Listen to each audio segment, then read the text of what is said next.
फिर इससे धीरज कुमार। अभी हम बात करने वाले इंडियन कोस्ट गार्ड नाविक जीडीपी आंतरिक के सेक्शन 1 के लिए मैथ मास्टर क्लास 4। और इसके अंदर आज कुछ खतरनाक वाले क्वेश्चन मिलेंगे। रियली आपके एग्जाम में ना ये सारे टाइम खा जाते हैं। अगर आप इस पे फोकस करोगे इस वीडियो पे तो अभी के बाद ऐसे क्वेश्चंस को कैसे टैकल करना है और कम टाइम में बना लेना है वो हर चीजें सीख जाओगे। चलो इसको कंटिन्यू करेंगे, बट इसको कंटिन्यू करने से पहले एक बात को मैं आपको याद दिला दूं। अगर आप में से जितने भी लोगों ने अभी तक मैथ 500 क्वेश्चंस का ये जो पीडीएफ नहीं लिया है तो लेके इसकी प्रैक्टिस करो दबा के, क्योंकि सेक्शन 1 के लिए पूरे चैप्टर वाइज मैथ जो है ना इसमें 500 क्वेश्चन नहीं है, 400 प्लस क्वेश्चन है। ठीक है, सीरीज का नाम है 500। ठीक है, तो 400 प्लस क्वेश्चन है और कुछ क्वेश्चन मैंने बाद में हटा दिया था, शुरू में 500 थे। तो इसको बाई करो और पूरा पढ़ो, आपको सेम पैटर्न पे आपके एग्जाम में मिलेगा, चाहे अरिथमेटिक हो चाहे एडवांस हो। और सारे क्वेश्चंस का वीडियो का सॉल्यूशन भी है। जैसे इस क्लास में मैं पढ़ाता हूँ, एक एक क्वेश्चंस को सॉल्व किया गया वीडियो के अंदर, वो पीडीएफ में मिल जाएगा लिंक आपको। तो अभी व्हाट्सएप पे बाई करो, जल्दी से व्हाट्सएप करो 7279047787।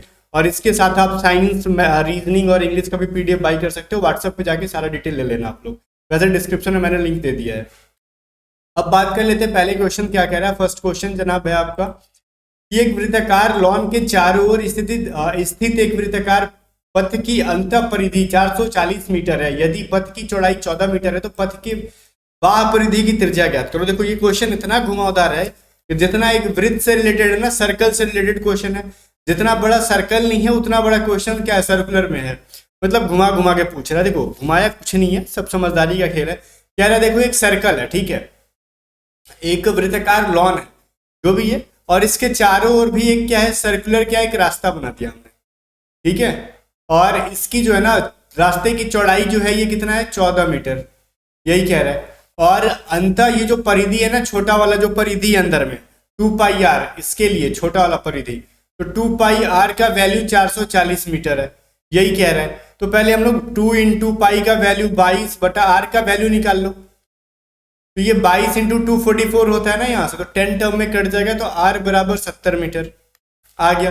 तो इसकी जो रेडियस है छोटे वाले की, ठीक है, यहां से यहां तक, इसका वैल्यू 70 मीटर हो गया।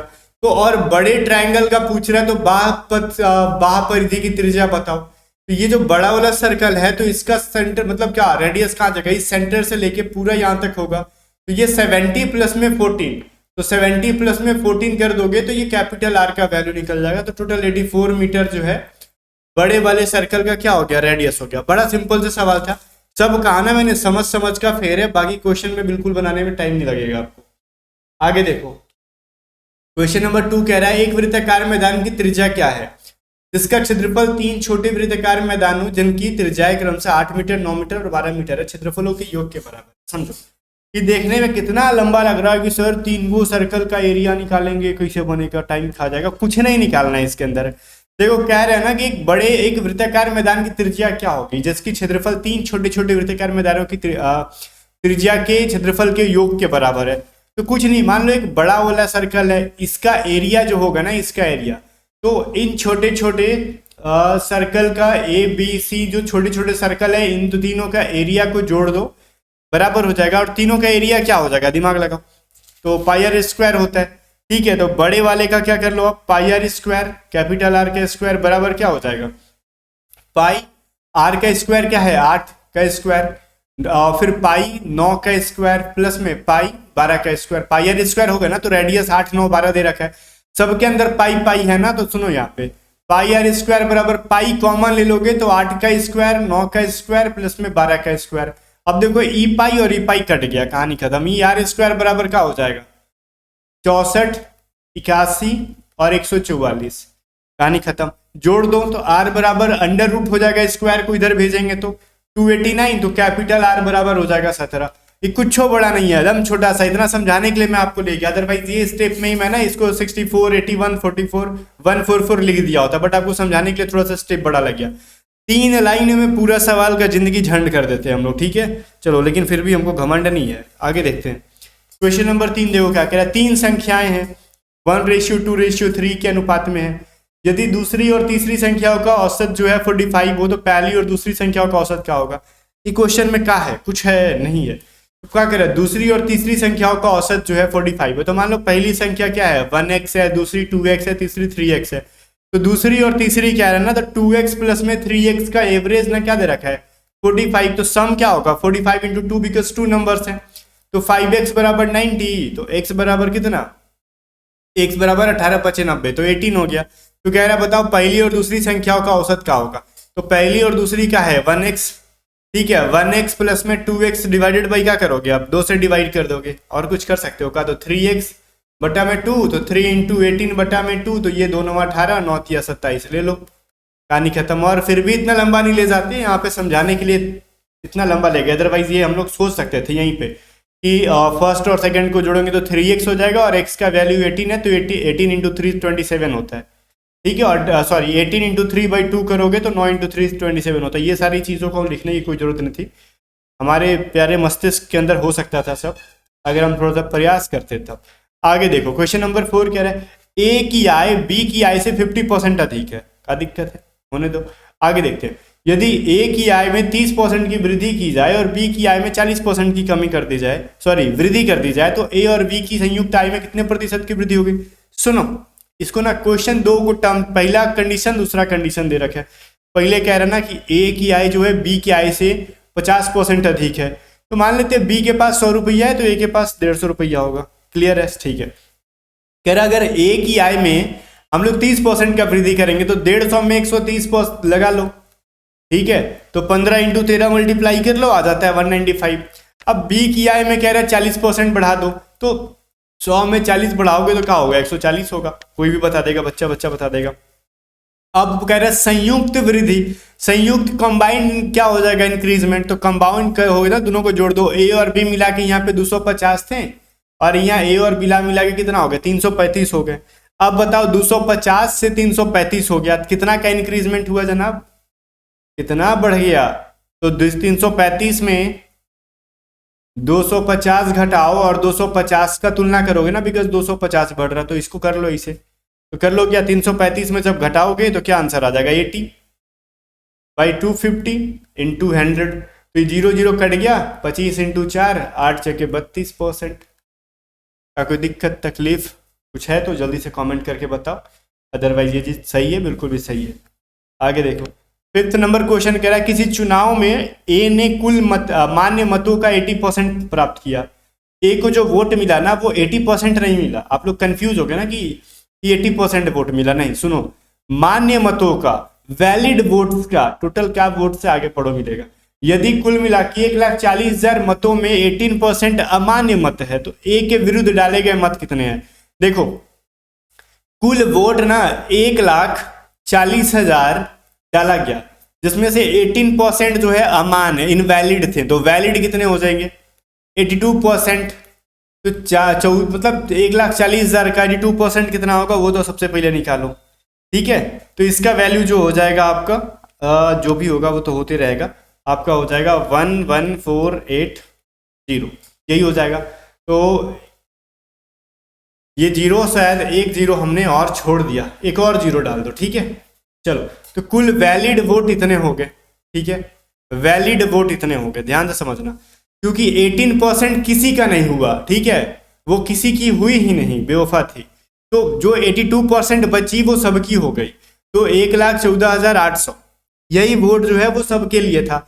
अब इसी में ना ए को 80% मिला, वैलिड वोट का 80%, तो फिर कह रहा है ए के विरुद्ध डाले गए वोट, तो ए के पक्ष में 1,14,800 का 80% मिला, तो दूसरे को कितना मिला होगा 20% मिला होगा, ठीक है। तो इसके अगेंस्ट वोट कितना मिला 20%, तो 1,14,800 का 20% निकाल लो, वही आपका आंसर हो जाएगा। कुछ नहीं करना था, कुछ करना था क्या इसके अंदर, 0 8 दूनी 16, 2 और 1 3, 2 2 22, या फिर हमने यहाँ पे कुछ, यहाँ पे क्या कर दिया, ये क्या था 20 था ना, ठीक है, चलो यह 9 था, यहाँ पे 9 हो जाएगा, बिकॉज 8 दूनी 16, 4 दूनी 8 और 1 9, 22,960 हो जाएगा। तो कैलकुलेशन थोड़ा सा हमने मिस्टेक किया था, तो 22,960 वोट मिला किसको, 22,960 वोट मिला किसको, ए के अलावा और भी जो लोग खड़े होंगे कुल मिला के, ये अकेले पूरा मोदी जी बना हुआ है। आगे देखो क्वेश्चन नंबर 6 कह रहा है ये क्या है 1.2 रेशियो y प्रोपोर्शनल है ना, 4.8 प्रोपोर्शनल 7.2, तो y का वैल्यू बताओ। सुनो तो y का वैल्यू कैसे बताओगे आप, यहाँ पे मैं बता रहा हूँ आपको कि इसको ना ऐसे नहीं लिखते हैं। प्रोपोर्शनल का मतलब क्या होता है, जैसे रेशियो का मतलब होता है ना 1.2 बटा में इतना y, प्रोपोर्शनल का मतलब बराबर होता है। मैंने रेशियो प्रोपोर्शन में पढ़ाया था, तो 4.8 बटा में क्या हो जाएगा, इतना। तो पहला बात तो ऊपर नीचे दोनों ना क्या चीज है, पॉइंट के बाद एक एक डिजिट है, तो पॉइंट को हम लोग कटा देते हैं, क्योंकि दोनों के बाद पॉइंट के बाद एक एक डिजिट है। ऐसा क्यों करते हैं, क्योंकि ऊपर नीचे दोनों क्या करोगे आप 10 से मल्टीप्लाई कर दोगे, ठीक है। तो यही चीज है, जैसे मैं करके आपको दिखा रहा हूँ, नहीं तो फिर आप कंफ्यूज ही आ जाओगे। अब क्या करोगे, जैसे 12 बटा में 10 इंटू वाई लिख सकते हो ना, पहले का क्या करोगे पॉइंट हटाने के लिए।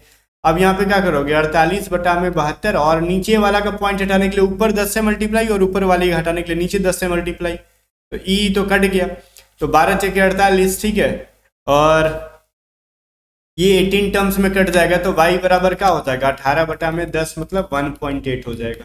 तो ये थोड़ा सा लंबा ले गया, मैं बहुत सारे लोग मतलब बहुत सारे लोग समझ गए होंगे, बट कुछ लोग हमारे ऐसे भी स्टूडेंट हैं जिनको इतना शॉर्टकट नहीं समझ में आता है, तो ये स्टेप उनके लिए ले लिया गया था, अदरवाइज हम यहीं पर निपटा लेते, ठीक है। चलो आगे देखते हैं कि एक वस्तु का अंकित मूल्य जो है ना वो 660 रुपया है। एक दुकानदार 20% की छूट देने के बाद भी ना 10% का लाभ अर्जित कर लेता है, बड़ा ढीठ है। तो यदि वह इसे 570.24 रुपए में बेचता है तो उसका लाभ कितना हो जाएगा बताओ। देखो लाभ इतना हो जाएगा, देखो अगर 660 रुपए में अंकित कर रहा है उसका, तो उसको 20% छूट दे रहा, तो मतलब कितने परसेंट पे बेचा, सेलिंग प्राइस कितनी हो जाएगी 80% पे, मार्क प्राइस का 80% लगा दिया ना सेलिंग प्राइस के लिए, तो 0 कट गया, ठीक है। तो 528 रुपया में सेल कर दिया गया। तो अब कह रहा है रुको इतना से पेट ना भरा हमारा, 20% का छूट दिया उसके बावजूद भी 10% का प्रॉफिट हो गया। मतलब ये हुआ ना कि कॉस्ट प्राइस पे 10% इंक्रीज कर देंगे तो 528 वैल्यू हो जाएगा। बड़ा खतरनाक क्वेश्चन है। 0 कट गया और यहाँ से हो जाएगा आपका 48, तो कॉस्ट प्राइस बराबर हो जाएगा 480।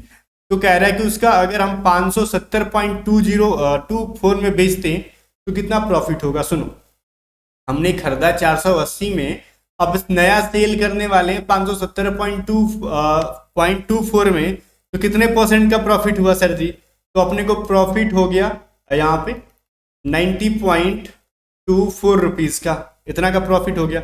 ये 90.24 जो है 480 का कितना प्रतिशत है, कर लो इसका, यही प्रॉफिट का प्रतिशत हो जाएगा, ठीक है। तो ये आप कर लोगे तो आपका आ जाएगा 18.8%, और इसको आराम से 0 कटा लेना यहाँ पे, और ऊपर नीचे 4 के टेबल से कटा लेना, इजीली आंसर आपका आ जाएगा, ठीक है।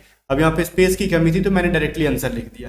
प्रॉफिट का प्रतिशत निकाल सकते थे, बेसिक कंसेप्ट यूज करना था, कुछ नहीं करना था। क्वेश्चन नंबर 8 कह रहा है ए किसी काम का 18 दिन में पूरा कर सकता है, बी जो है ए से 50% अधिक कुशल है, तो अकेले बी उसी काम को कितने दिन में कर सकेगा। लो देखो ए से ना बी क्या है 50% अधिक कुशल है, तो ए अगर 100% में काम करेगा तो बी का 150% होगा। 0 कटा लो तो 5 2 जा 5 2 जा 10 5 3 जा इतना, तो ए की एफिशिएंसी 2 है तो बी की एफिशिएंसी 3 यूनिट है। तो एक देखो 18 डेज में करेगा, मतलब ए 2 एफिशिएंसी के साथ 18 डेज में काम करेगा, तो बी 3 एफिशिएंसी के साथ x डेज में काम करेगा। x कितने डेज में काम करेगा 12 डेज में काम करेगा। कर लो कटम कुटम, यहीं पे आंसर आ जाएगा, ठीक है। आगे देखो क्वेश्चन नंबर 9 कह रहा है कि रीना का 24% वेतन सुनीता के 38% वेतन के बराबर है, ये लंबा जाने वाला है।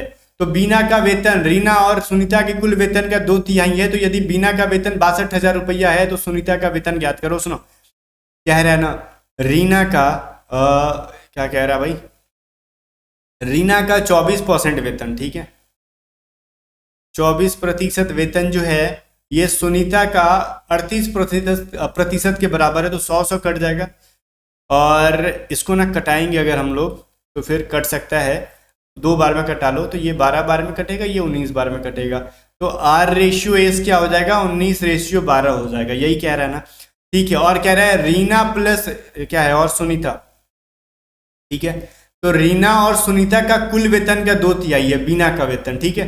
तो रीना और सुनीता का जो 2/3 है ना वो बीना के बराबर है, तो संयुक्त रूप से रीना प्लस सीना, क्या नाम था इसका, सुनीता, इसका रेशियो अगर बीना के साथ करेंगे तो 3 रेशियो क्या आ जाएगा 2 आ जाएगा, बिकॉज ये 2 रेशियो को अगर हम इस साइड भेजेंगे तो ये उल्टा हो जाएगा 3 रेशियो, तो एक चीज हमको यहाँ पे मिला, रीना और सुनीता का 19:12, और रीना प्लस क्या था सुनीता और रेशियो बीना, इसका रेशियो 3:2 मिल गया। अब सुनो, यहाँ पे ना रीना प्लस में सुनीता का वैल्यू 3x है, बीना का वैल्यू का मिल गया 2x हो गया। अब कह रहा है बीना का वैल्यू 62,000 है, तो बीना का वैल्यू जो है 62,000 रुपया है, जिसका 2x का वैल्यू अगर 62,000 है तो x का वैल्यू कितना हो जाएगा 31,000 रुपया। ठीक है, तो सुनीता का आय बताओ, सुनीता कहाँ थी, तो सुनीता का आय आपको दे रखा गया यहाँ पे, सुनीता और इतना इतना का वैल्यू दे रखा गया, तो कुछ नहीं करना।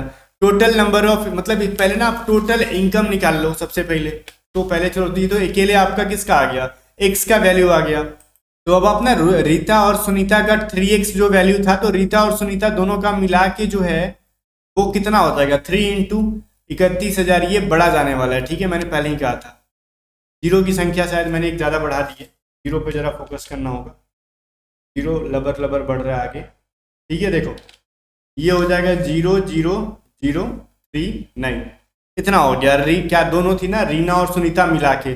अब रीना और सुनीता का रेशियो कैसे होगा, 19:12 में डिवाइड करोगे तो कह रहा है सुनीता का बताओ, तो सुनीता बराबर क्या हो जाएगी 12/31 × 93,000, तो 3 बार में कट जाएगा, तो हो जाएगा ना 36,000 रुपया हो गया। लो लंबा गया, और इससे शॉर्ट फॉर्म में बनाओगे नहीं बनेगा। ठीक है, गलत सलत हो जाएगा आंसर, कोई रिस्क ना लेना। कैलकुलेशन ये ऐसे क्वेश्चन को एग्जाम में पहले नहीं बनाना चाहिए, कुछ टाइम के लिए छोड़ के आगे बढ़ जाना। एग्जाम में जब भी आपके पास ऐसे सवाल आएगा एग्जाम में, तो इस पर लगना मत, मैं नहीं कहूँगा कि टाइम वेस्ट करना, फटाक से आगे बढ़ जाना। ठीक है, लास्ट में टाइम बचे तो करना, अदरवाइज लास्ट में तुक्का कुछ मार के निकल जाना इसका, क्योंकि निगेटिव मार्किंग है नहीं आपके एग्जाम में। आगे कह रहा है अनु किसी काम को 22 दिन में कर सकती है। अनु सनु से नहीं, क्या नाम है भाई, समा अनु से 60% अधिक कुशल है। अकेले समा उसी काम को कितने दिन में काम कर लेगी। देखो समा जो है ना अनु से क्या है 60% ज्यादा कुशल है, तो 160 रेशियो क्या हो जाएगा 100 हो जाएगा, तो 0 कट जाएगा, 8 रेशियो 2 × 5 = 10। समा और अनु का जो है रेशियो आ गया कुछ ऐसा। तो मैंने कहा ना कि कह रहा क्या कि अनु काम को 22 दिन में करेगी, तो अनु 5 एफिशिएंसी के साथ 22 दिन में निपटा देगी। तो क्या है सनु नाम है, क्या नाम है समा, तो समा 8 एफिशिएंसी के साथ x डेज के अंदर काम कर लेगी, तो x बराबर क्या हो जाएगा 5 × 22/8, तो ये हो जाएगा 2 × 8 और ये 11, मतलब 55/4 डेज।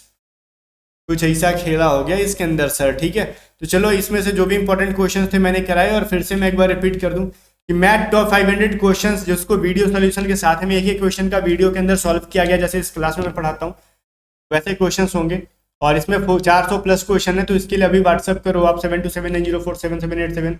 साथ ही में आप रीजनिंग पूरा चैप्टर वाइज ले लोगे, और इसकी भी सॉल्यूशन पीडीएफ के अंदर मिल जाएगी। साइंस का क्वेश्चन आंसर हिंदी और इंग्लिश दोनों में होगा, सारे क्वेश्चन पीडीएफ जो हिंदी और इंग्लिश दोनों के अंदर है। रीजनिंग 500 क्वेश्चन है, साइंस 500 क्वेश्चन है, इवन इंग्लिश भी 500 क्वेश्चन है। तो सबका लिंक डिस्क्रिप्शन में, लिंक से बाई करोगे तो थोड़ा सा महंगा पड़ जाएगा, पीडीएफ से बाई कर लेना, टैक्स वैक्स नहीं पे करना पड़ेगा। मिलते हैं नेक्स्ट वीडियो में, तब तक के लिए बाय बाय। वीडियो को लाइक करके शेयर कर देना।